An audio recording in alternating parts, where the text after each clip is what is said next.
Alright, so here's a quick overview. We got a big plastic shield, which we'll be going back on. You have your air filter box, tube, and I believe maybe a resonator of some sort.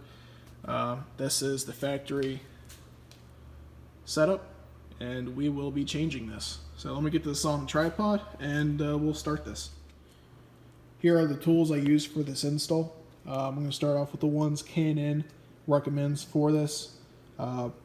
A Phillips and flathead screwdriver. It's like a middle size. They're not small, but not the big ones. An extension, about 10 inches. I used a swivel 3/8 ratchet. You need a 10, 12, and a 13 millimeter socket. You're going to need a 2.5 millimeter Allen wrench. This is for the mass airflow sensor. A 10 millimeter wrench and a 13 millimeter wrench. You also need a pair of pliers for clamps and other things. So that's what they recommend. Some additional tools I used that are required is a E6. It's like a reverse Torx bit.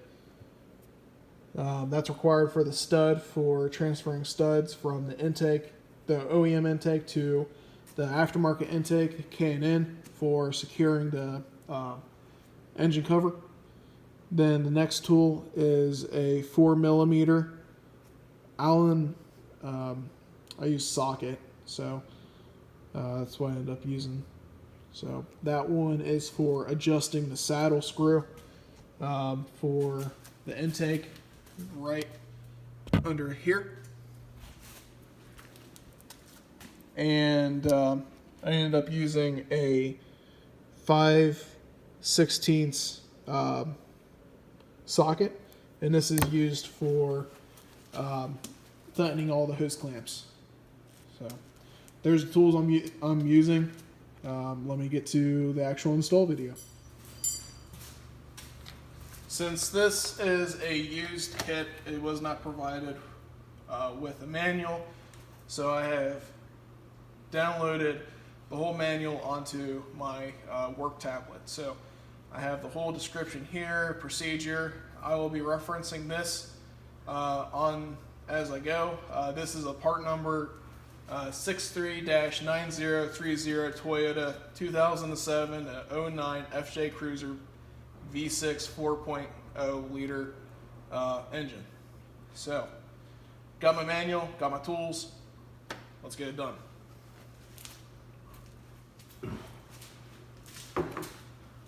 First thing, as always, it sounds stupid. Nothing here we're doing really involves the electric system, but I am going to go ahead and remove the ground from this battery. That way there's no chance of anything happening. This is not my car, so I want to prevent any possible damages to this vehicle. And even if it was my vehicle, I would do the same thing because I don't need extra work. So once it's been loosened up, go ahead and tuck the cable somewhere where it's not going to pop back on the ground, and that's our first step. Our next step is going to be removing this engine cover.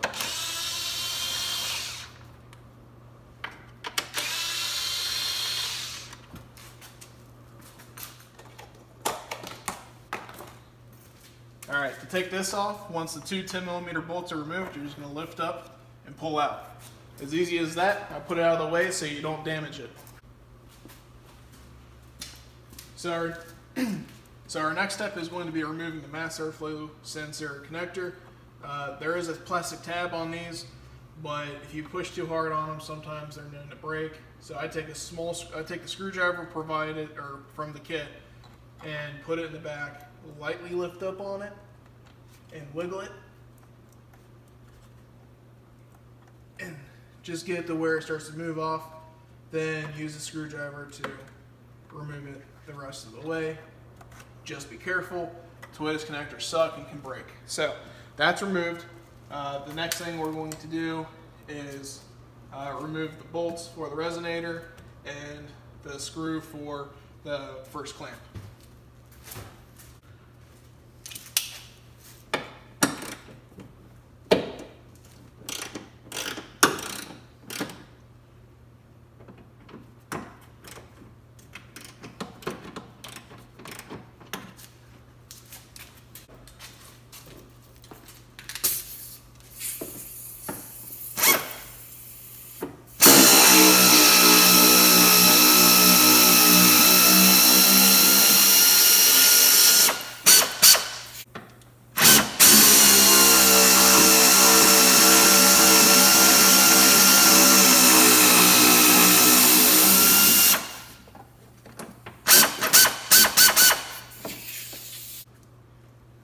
next thing I'm going to do is I'm going to be removing this breather pipe. So take the pair of pliers, loosen up the clamp, and then just pull it and let it hang off to the side. We're going to be using that again later. So our next step is going to be removing the two bolts securing this part of the intake together, and then also this clamp holding the intake to the throttle body. Also, make sure if you're doing this that you remove both wire ties securing the mass airflow sensor wiring harness to the intake, otherwise you'll be breaking stuff pulling that off. So make sure you disconnect those, use side cutters or whatever you need to. In this case, I'm going to try to get behind it and pop it off to retain it. This upper one's already broken, so I'm not going to worry about it. So let me get that loose, and then I'll get back and we'll get the rest of this taken off.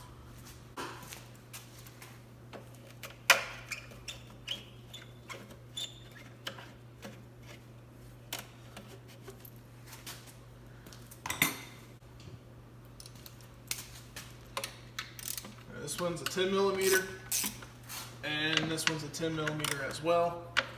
Just gotta break them loose and take them out.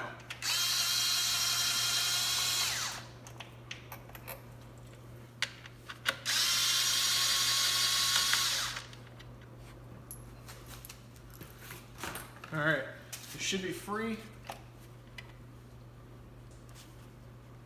Should come out.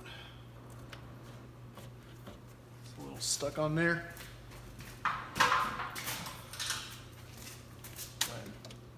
Take a hose pick, try to free it from the throttle body.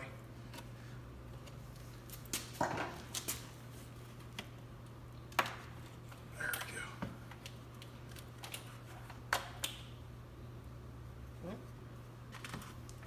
There's also a hose on the back side. I don't remember seeing that in the manual.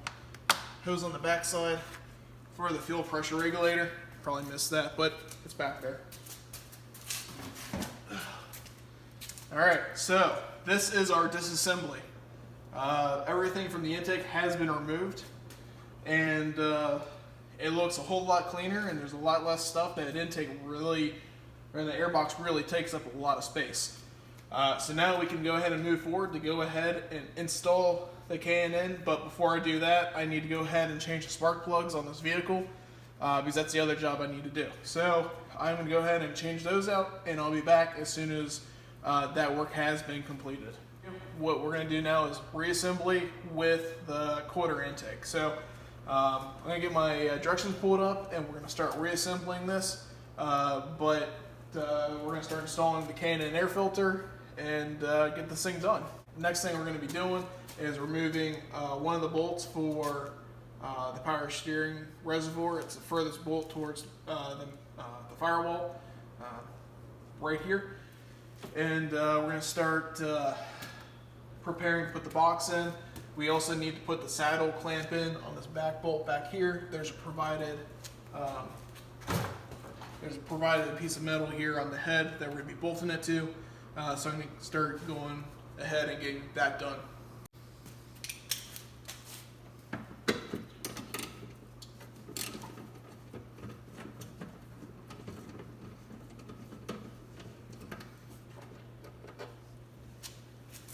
Alright, so we're going to install this with the flange facing me on this back bung back here. Like I said, there's provision for a bolt. Feels kind of tight though.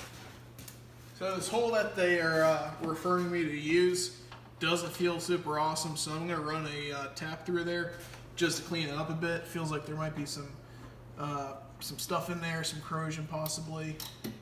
So I'm just going to run a tap through there just to clean it up a bit.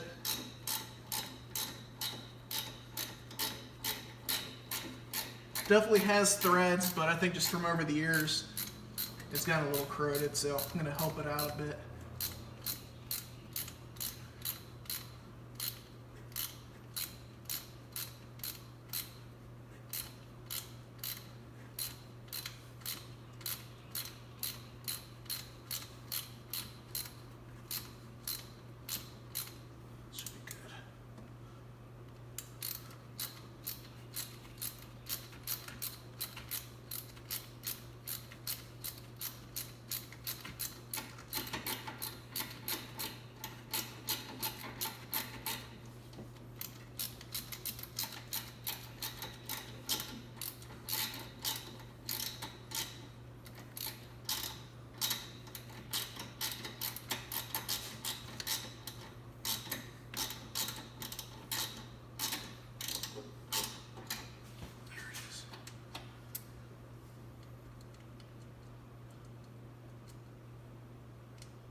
Much better. Goes right in.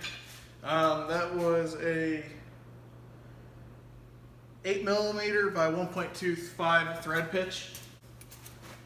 So this should install right on now without any issues. Perfect. Much, much better. Clean feel. Awesome. All right, that's installed. So, gonna grab my box. According to the directions, these tabs shouldn't be installed yet, but since this is a pre-used system, everything is fit perfectly and ready for me to use. Looks like there's a second bolt hole I'm going to use there and there as well. So let me install this one bolt. This is the one we removed earlier.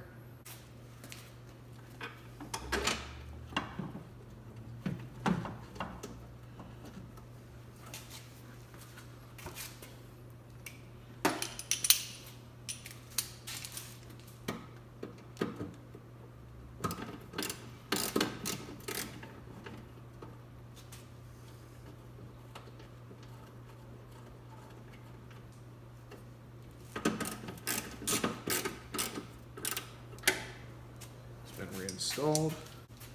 Grab this bolt, install it down here.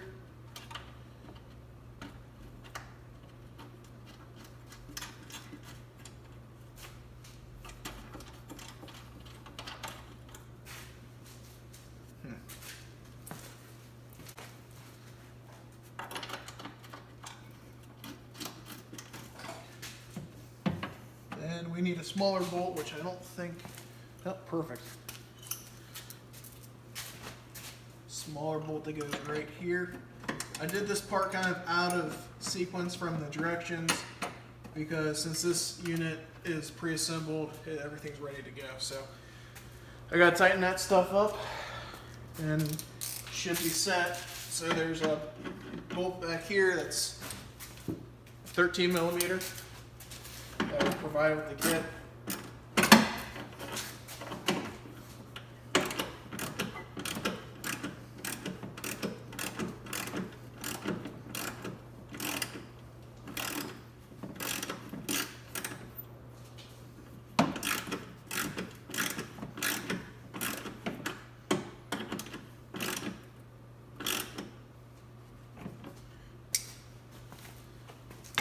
Then a 10mm here.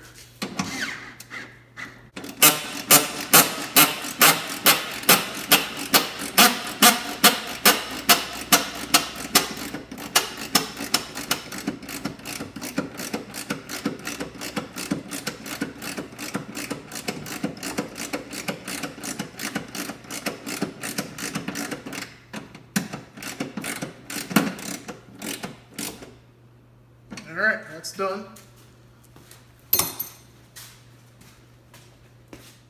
Alright, so I have already installed the nipple for the fuel pressure regulator.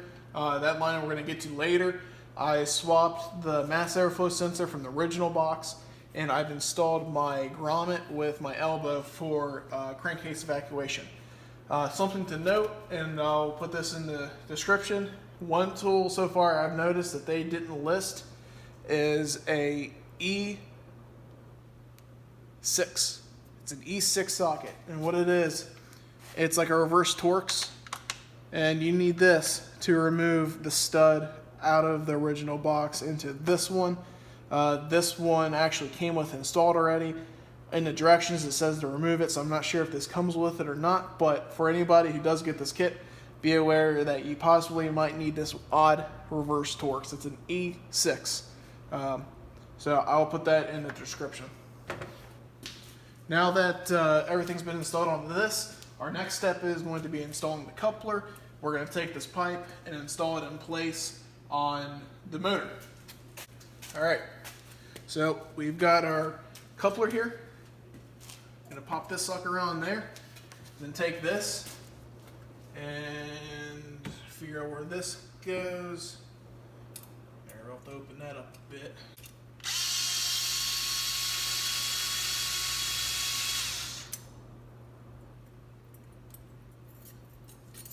Alright, that's been released. Another thing we need to do is tighten this up, otherwise it's going to get floppy on us. So I'll do that as well once we figure out where it's supposed to be at. So.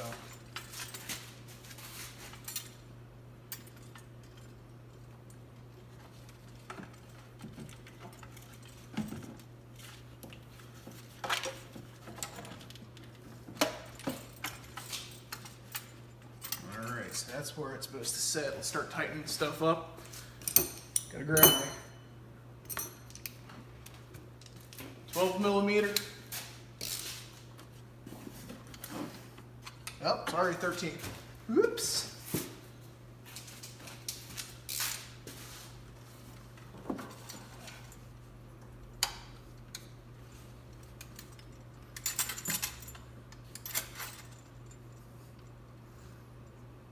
Alright, that's where that's supposed to be at.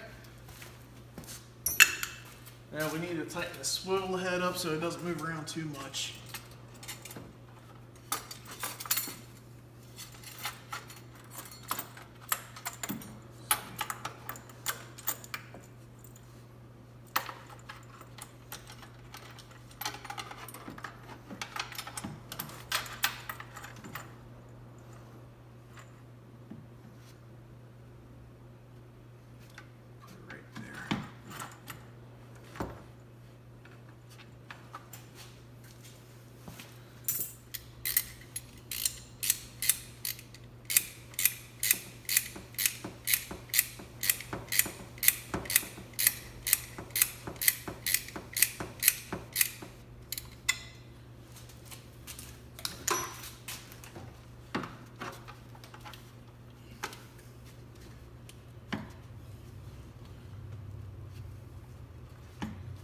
Alright, so another tool that they didn't list is a 4mm Allen wrench. You're going to need that to tighten this bolt down that secures the saddle to the intake tube. Now that that's been installed, we can finish up by installing this hose clamp, tighten these up, and then of course the filters next.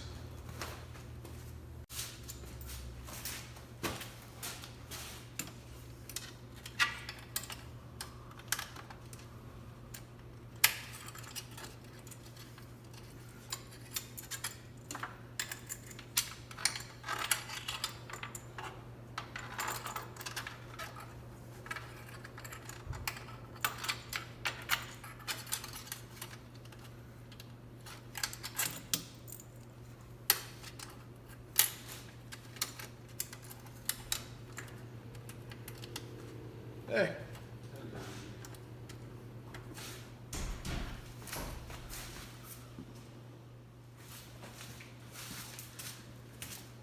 Alright, so I have now tightened down the clamps. The hose has been replaced for the crankcase ventilation. Mass airflow sensor connector's been attached. I've cut and installed the ventilation for the fuel pressure regulator.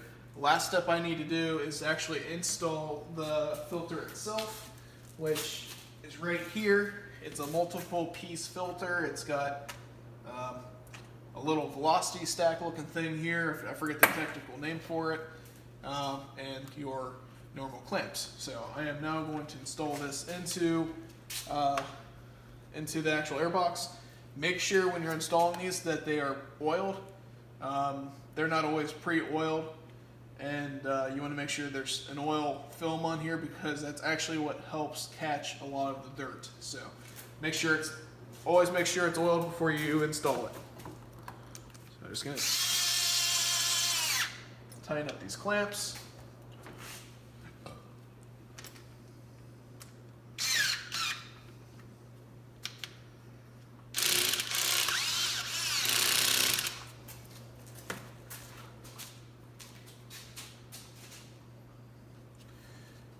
Get it down here.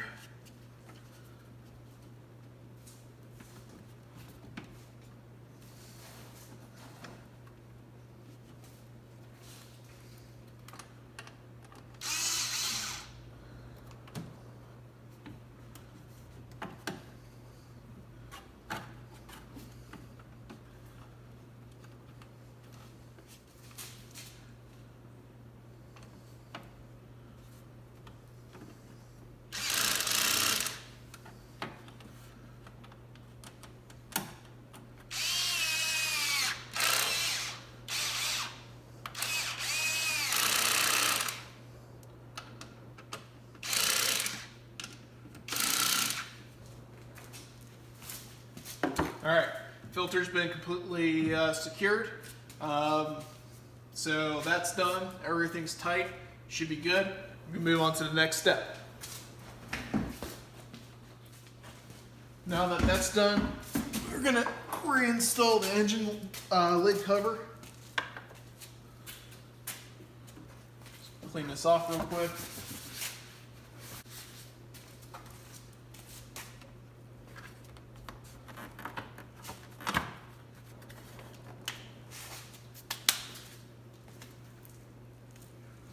And reinstall the original hardware.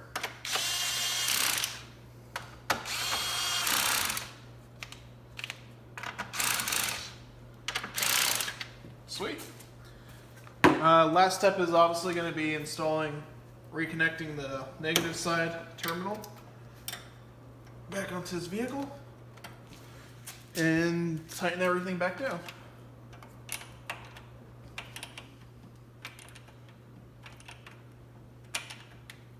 Once that's tightened, should be good to go, but it's a good idea to always look over everything.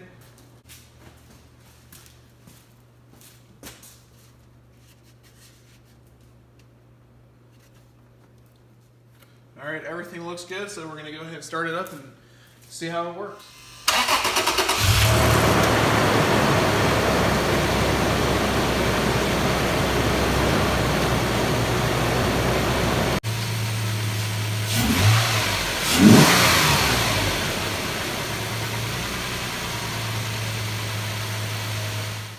Alright, so that's it.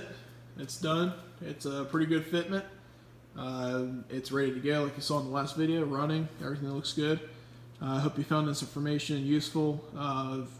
If you need any more information, just consult the K&N instructions that come with your kit. If you don't have them, just search the forums with your part number and you should be able to find it pretty easily. Hope you guys enjoyed this video, and I'll see you next time.